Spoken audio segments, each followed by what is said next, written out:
नमस्कार। आपका हमारे channel study for study PYQS पर हार्दिक स्वागत है। यह वीडियो उन छात्रों के लिए है जो कम समय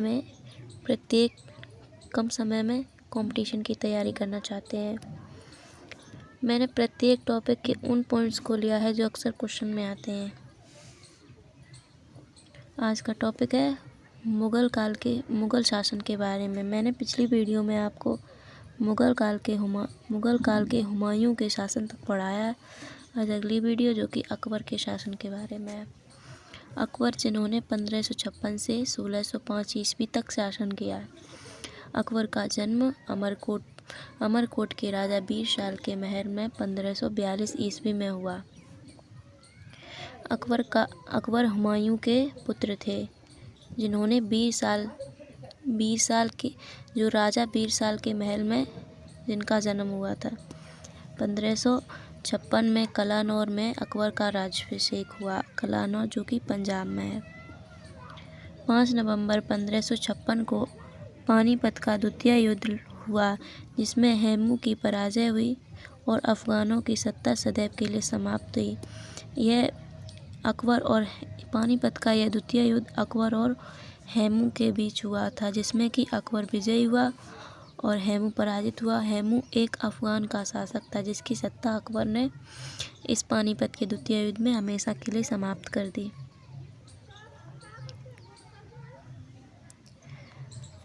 बैरम खां अकबर का वकील था। अब्दुल रहीम खान खाना बैरम खां का ही पुत्र था। 1556 से 1560 तक अकबर बैरम खां के संरक्षण में रहा।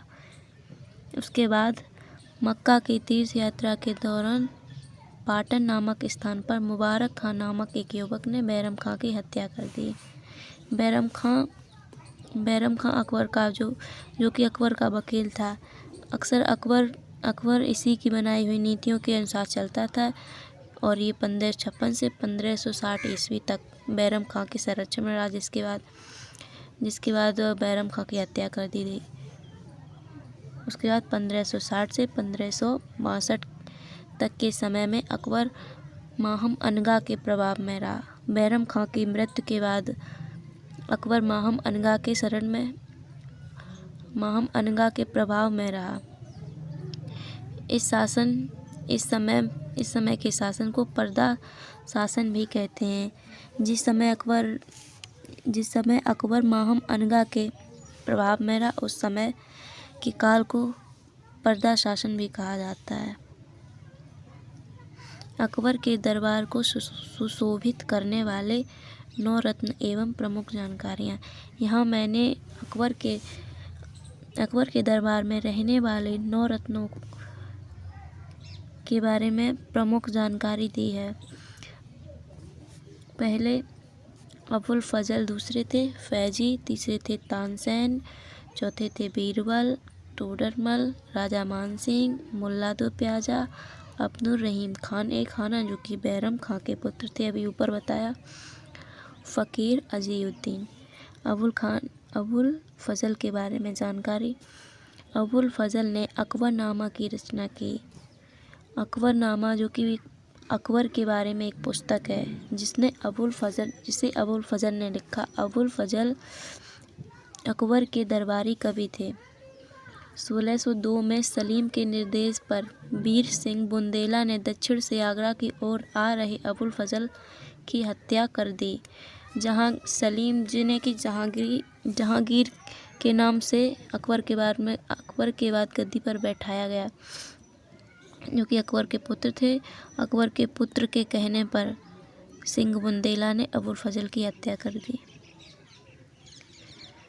अबुल फजल ने अनवर ए सुहेली नाम से पंचतंत्र का फारसी अनुवाद किया। पंचतंत्र जो कि एक हिंदू पुस्तक है। इस पुस्तक का अबुल फजल ने फारसी में अनुवाद किया। पंचतंत्र को अनवर ए सुहेली के नाम से फारसी में अनुवाद किया गया क्योंकि अकबर का जो दरबार था, अकबर के दरबार में फारसी भाषा प्रयोग की जाती थी, तो पुस्तकों को फारसी भाषा में अनुवाद किया गया। तानसेन जो कि अबुल फजल के तानसेन जो कि अकबर के 9 रत्नों में से एक थे। इनका जन्म ग्वालियर में हुआ। तानसेन जो कि इनका जन्म ग्वालियर में हुआ। इनका वास्तविक नाम रामतनु पांडे था। अकबर ने इन्हें वाणी विलास कंठाभरण की उपाधि दी। तानसेन जो कि अकबर के दरबार में एक गायक थे।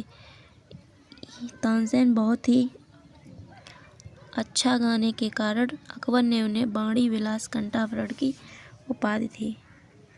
बीरबल जो कि 9 रत्नों में से एक है।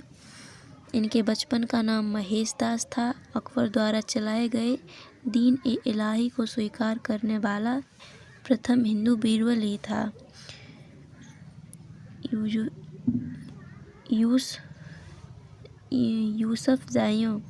यूसुफजाइयों के विद्रोह को दबाने के दौरान बीरबल की हत्या हो गई। अगले 9 रत्नों में टोडरमल, यह अकबर का दीवान था। टोडरमल जो कि अकबर के दीवान थे, इन्होंने 1580 में दहसाला बंदोबस्त लागू किया। अगले हैं अब्दुस समद अकबर के दरबार का प्रसिद्ध चित्रकार था। अकबर ने इन्हें सीरी कलम की उपाधि दी। यह बहुत ही प्रसिद्ध चित्रकार है। इसकी चित्रकारी से प्रसन्न होकर अकबर ने इन्हें सीरी कलम की उपाधि दी। अगले हैं फैजी। इन्होंने लीलावती जो कि गणित का ग्रंथ है तथा नल दमयंती का फारसी में अनुवाद किया। क्योंकि अकबर के दरबार में फारसी भाषा का प्रयोग किया जाता था, जिसकी वजह से उन सभी पुस्तकों को जो कि फारसी भाषा में नहीं थी, अकबर के दरबार में फारसी भाषा में अनुवाद किया गया। पूछा जाता है कि अकबर की दरबारी भाषा क्या थी, तो अकबर की दरबारी भाषा फारसी थी। महाभारत का फारसी अनुवाद रज़्मनामा के नाम से फैजी के ही नेतृत्व में एक टीम ने किया, तो महाभारत का भी फारसी भाषा में अनुवाद किया गया। अन्य जानकारी अकबर के दरबार के बारे में। 1575 में अकबर ने इबादत खाना की स्थापना की। 1582 में अकबर ने दीन ए इलाही का प्रवर्तन किया। क्वेश्चन पूछा जाता है कि दीन ए इलाही किस शासक ने शुरू किया, तो दीन ए इलाही शुरू करने वाला शासक अकबर था, जिसका प्रवर्तन उन्होंने 1582 ईस्वी में किया।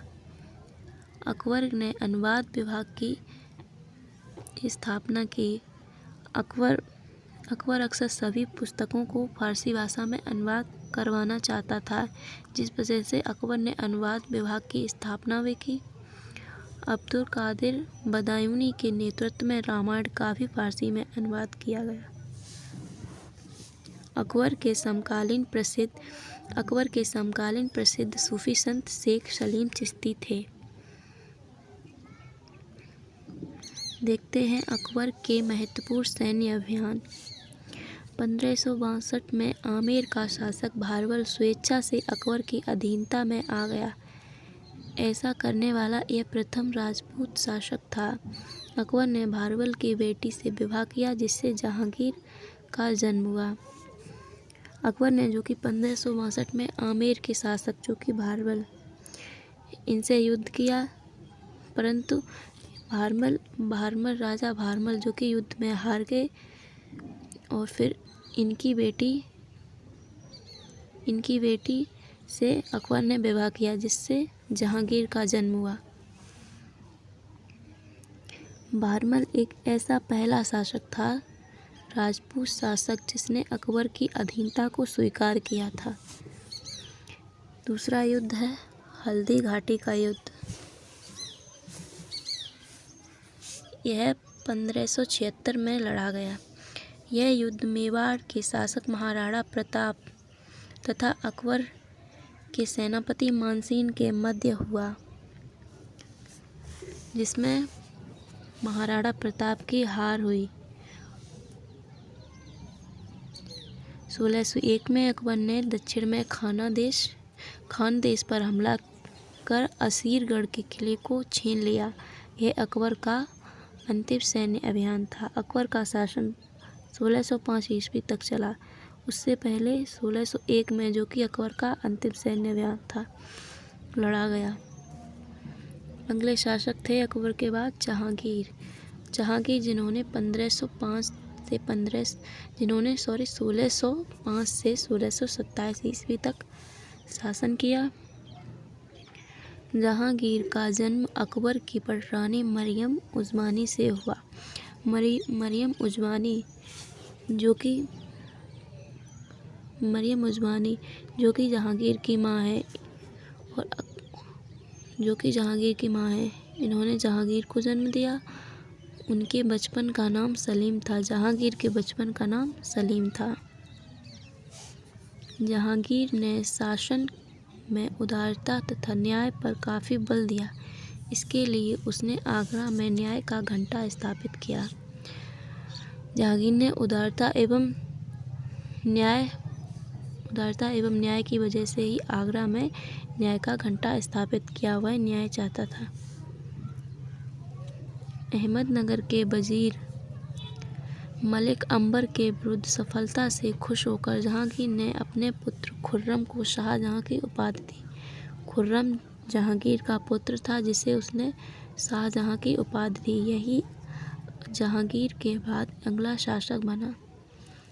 खुसरो के विद्रोह में खुसरो, जो कि जहांगीर का पुत्र था, के विद्रोह में उसे सहायता देने के कारण जहांगीर ने गुरु अर्जन देव को फांसी दी।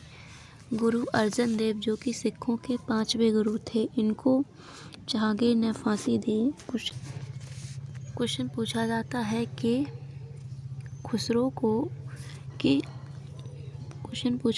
है कि गुरु अर्जन देव को फांसी किसने दी? सही आंसर होगा जहांगीर ने। 1606 में जहांगीर के पुत्र खुसरो ने विद्रोह कर दिया। जहांगीर ने उसे अंधा कर दिया तथा बाद में उसकी हत्या कर दी। जहांगीर के समय कंधार मुगलों के हाथ से चला गया, जो कि पाकिस्तान में है। और यह कंधार मुगलों के हाथ से निकलकर पर्सिया, जो कि ईरान है, के हाथ में चला गया। अगला पॉइंट है, जहांगीर ने 1611 में नूरजहां, जिनका नाम मेहरुन्निसा भी था, से विवाह किया। नूरजहां मिर्जा गयास बेग की बेटी थी। मिर्जा गयास बेग, जो कि नूरजहां के पिता का नाम है। जहांगीर ने गयास बेग को इत्माद उद्दौला की उपाधि दी। नूरजहां की मां अस्मत बेगम ने गुलाब से इत्र निकालने की विधि खोजी थी। जहांगीर ने अकबर के मकबरे के निकट सिकंदरा मरियम उज़मानी का मकबरा बनवाया। मरियम उज़मानी, जो कि जहांगीर की माता थी, सिकंदरा में ही अकबर का मकबरा भी है। जहांगीर का मकबरा नूरजहां ने बनवाया। यह शहादरा में है।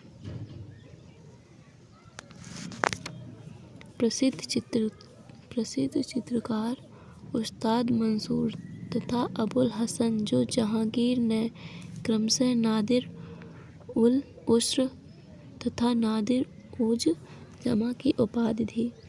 जहांगीर ने प्रसिद्ध चित्रकार, जो कि उस्ताद मंसूर, इसे नादिर उल उस्र एवं की उपाधि दी एवं अबुल हसन को नादिर उज जमा की उपाधि दी।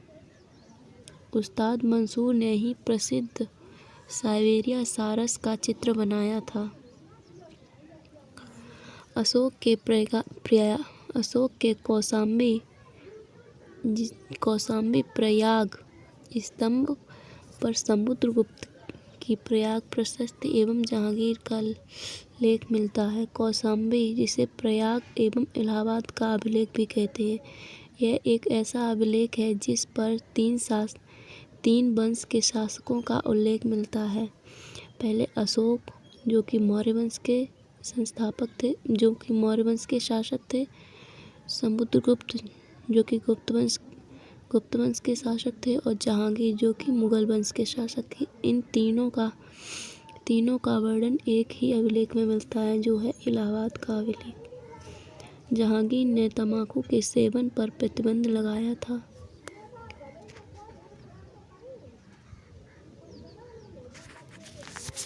धन्यवाद। आज का वीडियो यहीं तक।